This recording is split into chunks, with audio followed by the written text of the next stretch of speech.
కళ్ళు చెదిరే అందాలు, జిగేల్మనిపించే వస్త్రాలు, క్యాట్ వాక్ వయ్యారాలు సాధారణంగా ఏ ర్యాంప్ మీదైనా కనిపించే దృశ్యాలివి. కానీ ఇక్కడ క్యాట్ వాక్లు లేవు, కవ్వించే అందాలు అంతకన్నా లేవు. అయినా ప్రతి ఒక్కరి చూపు ర్యాంప్ మీదనే. దర్పం వల్కబోస్తూ టీవీగా ర్యాంప్ మీదకు వచ్చిన ఆ జీవాలపైనే. ఏంటి వినడానికి కొత్తగా ఉంది, ర్యాంప్ మీద జీవాలా అని అనుకుంటున్నారా? అయితే ఒక్కసారి ఈ స్టోరీ వైపు లుక్ వేయాల్సిందే.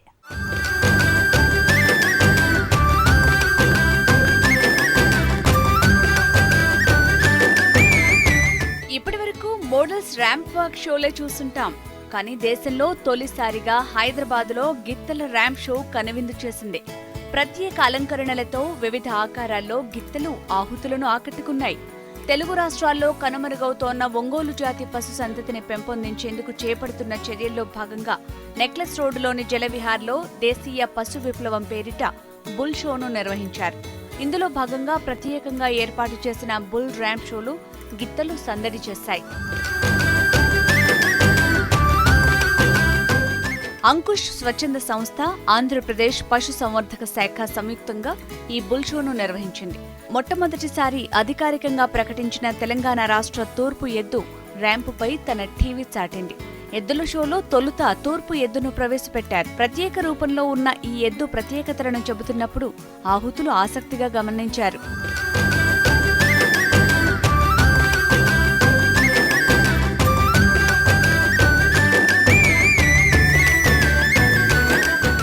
ఏపీకి చెందిన ఒంగోలు గిత్త, పుంగనూరు గిత్త, గుజరాత్కు చెందిన గిర్, కేరళకు చెందిన ఎచూర్, కాంగ్రెస్, దేవరకోట జాతి ఎద్దులు వరుసగా ఒకదాని తర్వాత ఒకటి ప్రత్యేకంగా ఏర్పాటు చేసిన వేదికపైకి వచ్చి హోయలులికాయి. ప్రతి ఎద్దు విశిష్టత చెబుతున్నప్పుడు ఆహుతులు చప్పట్లతో వాటిని అభినందించారు.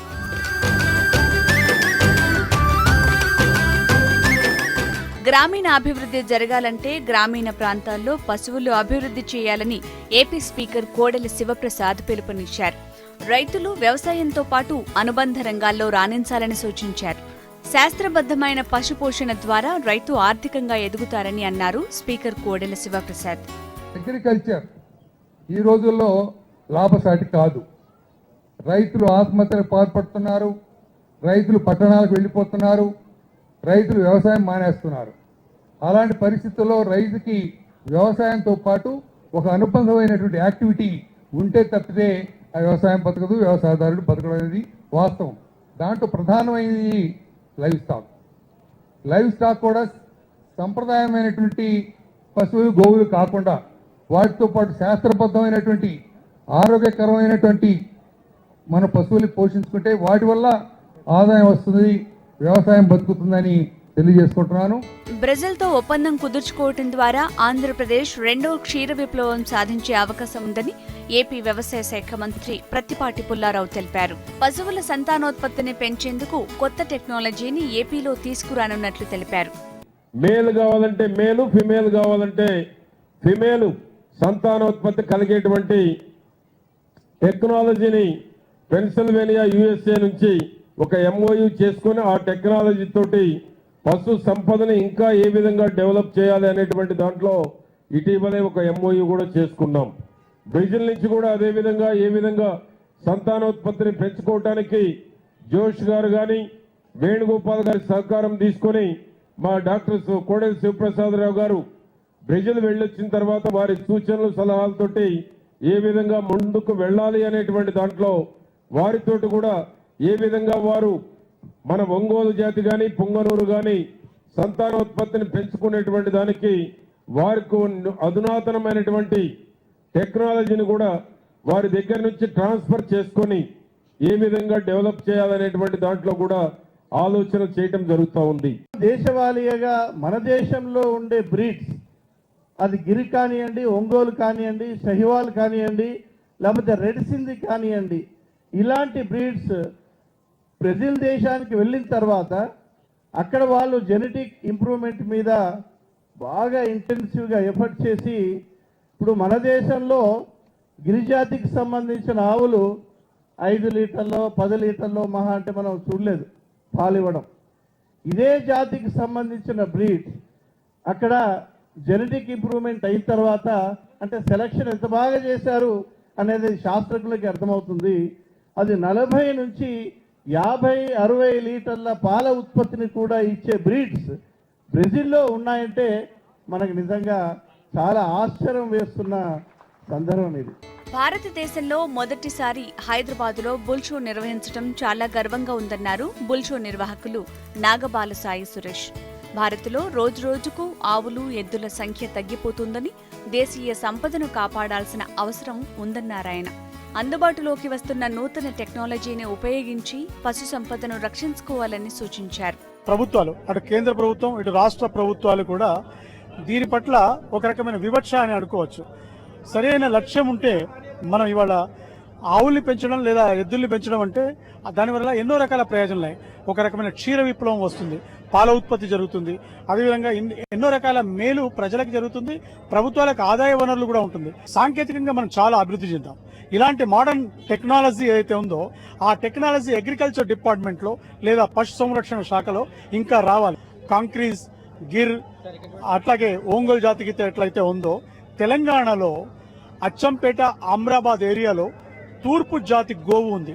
అది ఎంత గొప్ప గోవు అంటే ఎద్దు అంటే అడవుల్లో ఉంటుంది.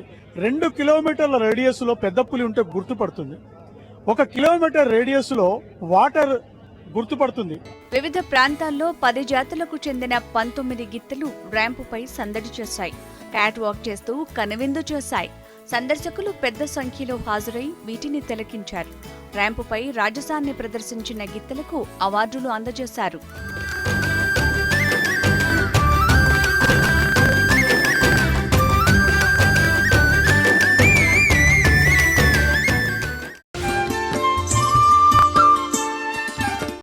వ్యవసాయ సీజన్ వచ్చిందంటే చాలు అన్నదాతల కష్టంపై దళారీ మూకలు వాలిపోతున్నాయి.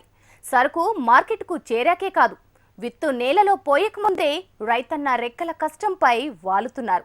గతేడాది మిరపకు ధర బాగా పలికిందన్న ఆశను ఖమ్మం జిల్లాలో కొందరు వ్యాపారులు ఇప్పుడు సొమ్ము చేసుకుంటున్నారు.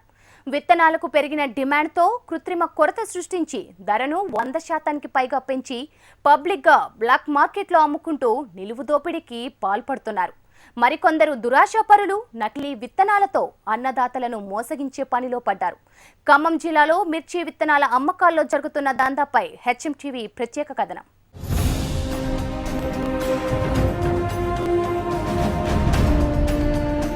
ఖమ్మం జిల్లాలో గతేడాది 60,000 ఎకరాల్లో మిరప పంట సాగు చేశారు. ఈ ఏడాది సాగు విస్తీర్ణం మరింత పెరిగే అవకాశం ఉంది. క్వింటాల్ 10,000 నుంచి 13,000 రూపాయల వరకు పలికింది. దీంతో ఈ ఏడాది సాగు విస్తీర్ణం పెరిగే అవకాశం ఉందని వ్యవసాయ శాఖ అంచనా వేస్తోంది. ఈ ఏడాది కొందరు కౌలు రైతులు అధిక కౌలు వెచ్చించి మరీ భూములు తీసుకున్నారు. దీంతో మిరప విత్తనాలకు విపరీతమైన డిమాండ్ ఏర్పడింది. దీన్ని ఆసరాగా తీసుకున్న కొన్ని కంపెనీలు, ఇతర సంస్థలు విత్తన ధరలను అమాంతంగా పెంచేశాయి.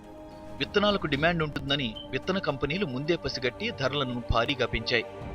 డిమాండ్ కారణంగా వ్యాపారులు ఎంఆర్పీ కంటే అధిక ధరలకు విక్రయిస్తున్నారు. మిరప విత్తనాలు కిలో పరిమాణం ప్యాకెట్స్లో ఉంటాయి. కిలో ప్యాకెట్లలో మళ్లీ 10 గ్రాముల చొప్పున పరిమాణంతో చిన్న ప్యాకెట్లలో ఉంటాయి.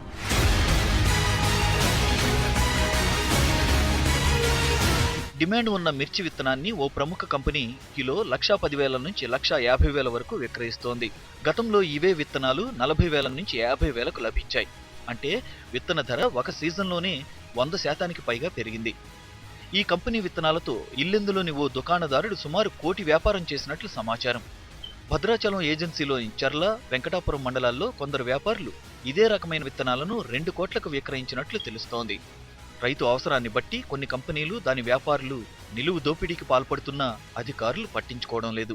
ఈ సంవత్సరం ప్రతి పంట వేయొద్దని చెప్పి ప్రభుత్వం విస్తృతంగా ప్రచారం చేసినటువంటి ఫలితంగా ఇవాళ ఖమ్మం జిల్లా రైతాంగం గత సంవత్సరం ఎక్కువగా మిర్చికి రేటు ఎక్కువగా ఉండటం వల్ల అది అధిక లాభసాటిగా ఉంటుందనేటువంటి ఉద్దేశంతో రైతాంగం మొత్తం కూడా మిర్చి వైపు ఎక్కువగా మళ్ళినటువంటి పరిస్థితి ఉన్నది. అయితే యుఎస్ అగ్రి అనేటువంటి విత్తనం అనేటువంటిది ఇవాళ చాలా డిమాండ్గా ఉన్నటువంటి దాన్ని ఆసరా తీసుకొని ఇవాళ వ్యాపారులు బ్లాక్ మార్కెట్ చేసి ఇవాళ 40,000 రూపాయలు ఉన్నటువంటి విత్తనాన్ని కిలో ఇవాళ 1,00,000 రూపాయల నుంచి 1,20,000, 1,30,000 రూపాయల వరకు బ్లాక్ మార్కెట్లో అమ్ముతున్నటువంటి పరిస్థితి. గతేడాది కిలో విత్తనం 13,000 నుంచి 18,000 రూపాయల వరకు ఉండేది. లావు రకాలు 20,000 నుంచి 25,000 వరకు పలికింది. తేజ రకమైతే కిలో 30 నుంచి 35,000తో రైతులు కొనుగోలు చేశారు. మరీ డిమాండ్ ఉంటే 40,000 నుంచి 50,000 వరకు వసూలు చేసేవారు. ఇప్పుడు ఈ ధర అమాంతంగా పెరగడంతో అన్నదాతలపై కోట్లల్లో భారం పడింది. విత్తన కంపెనీలు కృత్రిమ కొరత సృష్టిస్తున్నాయన్న ఆరోపణలున్నాయి. స్థానిక రైతులకు విత్తనాలు విక్రయించకుండా పొరుగు రాష్ట్రాలైన ఆంధ్రప్రదేశ్, మధ్యప్రదేశ్, మహారాష్ట్ర, ఛత్తీస్గఢ్ వంటి రాష్ట్రాల్లో టోకుగా విక్రయిస్తున్నారు. ఈ కంపెనీలను రైతుల యొక్క అవసరాన్ని అవకాశంగా తీసుకొని తాము బ్లాకులో విత్తనాల రేట్లు పెంచుతున్నారు. దీన్ని ప్రభుత్వ అధికారులు సోద్యం చూస్తున్నారు తప్ప మరి వ్యవసాయ అధికారులు ఎలాంటి చర్యలు తీసుకోవటం లేదు. ప్రభుత్వం ఇక నుంచైనా ఈ యొక్క మిర్చి విత్తనాల మీద ఒక పద్ధతిని తర్వాత దానికి రెగ్యులర్ నిబంధనలు పాటించే విధంగా ఈ కంపెనీల మీద సరైన చర్యలు తీసుకోవాలని చెప్పేసి డిమాండ్ చేస్తున్నారు. మిరప విత్తనాలకు మార్కెట్లో మంచి డిమాండ్ ఉండడంతో కొందరు నకిలీ విత్తన వ్యాపారులు రంగంలోకి దిగినట్లు తెలుస్తోంది. మండలాల్లో, గ్రామాల్లో ప్రముఖ కంపెనీ విత్తనాలని చెప్పి అమాయక రైతులకు అంటగడుతున్నారు. ఆకర్షణీయమైన సంచుల్లో నకిలీ విత్తనాలను నింపి తక్కువ ధర ఆశ చూపి విక్రయాలు జరుపుతున్నట్లు తెలుస్తోంది. ఇటీవల వైరా నియోజకవర్గంలో ఓ గ్రామంలో కూరగాయల మాదిరిగా విత్తన సంచులను విక్రయించడం కలకలం రేపింది. ఇప్పటికైనా రైతుపై విత్తన భారం పడకుండా వ్యవసాయ శాఖ, ఉన్నతాధికారులు, కంపెనీల యాజమాన్యాలు చర్యలు తీసుకోవాల్సిన అవసరం ఎంతైనా ఉంది.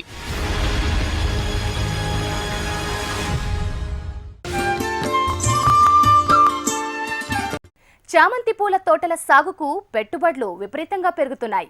నారు కొనుగోలు మొదలు కలుపు నివారణ, పంట కోత వరకు రైతులు పెద్ద మొత్తంలో పెట్టుబడులు పెట్టాల్సిన పరిస్థితి నెలకొంది. ఈ నేపథ్యంలో చామంతి పూల సాగులో అధిక దిగుబడులు పొందాలంటే రైతులు పాటించాల్సిన మెలకువలేంటి, తీసుకునే జాగ్రత్తలేంటో ఇప్పుడు చూద్దాం.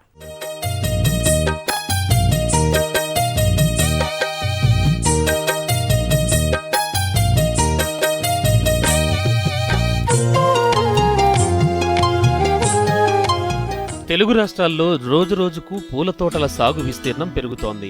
చామంతి, బంతి, కనకాంబరం, మల్లెలు, రోజా పూల తోటలు రైతులకు అధిక ఆదాయాన్ని చేకూర్చుతున్నాయి. వివిధ ప్రాంతాల్లో రైతులు సీజన్ల వారీగా పూల తోటలు సాగు చేస్తున్నారు. ప్రస్తుతం చామంతి సాగుకు అనుకూలం కావడంతో రైతులు ఆసక్తి చూపిస్తున్నారు. పూల తోటల సాగులో చిన్నపాటి జాగ్రత్తలు, మెళకువలు పాటిస్తే అధిక దిగుబడులు, ఆదాయం పొందే అవకాశం ఉంది.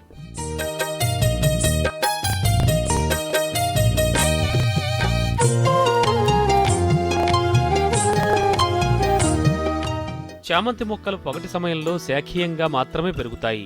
పగటి సమయం తక్కువగా ఉండి రాత్రి సమయం ఎక్కువగా ఉంటే చామంతిలో పూత బాగా ఏర్పడుతుంది. జూలై మాసంలో మొక్కలు నాటినట్లయితే నవంబర్, డిసెంబర్ మాసాల్లో పూస్తాయి. చామంతి తోటల సాగుకు ఎర్రగరప నేలలు అనుకూలంగా ఉంటాయి. తుంగ, గరిక వంటి కలుపు మొక్కలు లేని నేలలు ఎంపిక చేసుకుంటే రైతులకు మేలు. చౌడు భూములు, వర్షపు నీరు నిలువ ఉండే నేలలు పంట సాగుకు అనుకూలించవు. చామంతి తోటలు చలికాలంలో అధికంగా పూల దిగుబడినిస్తాయి. జూన్, జూలై మాసాల్లో సాగు చేస్తే అధిక దిగుబడులు సాధించవచ్చు.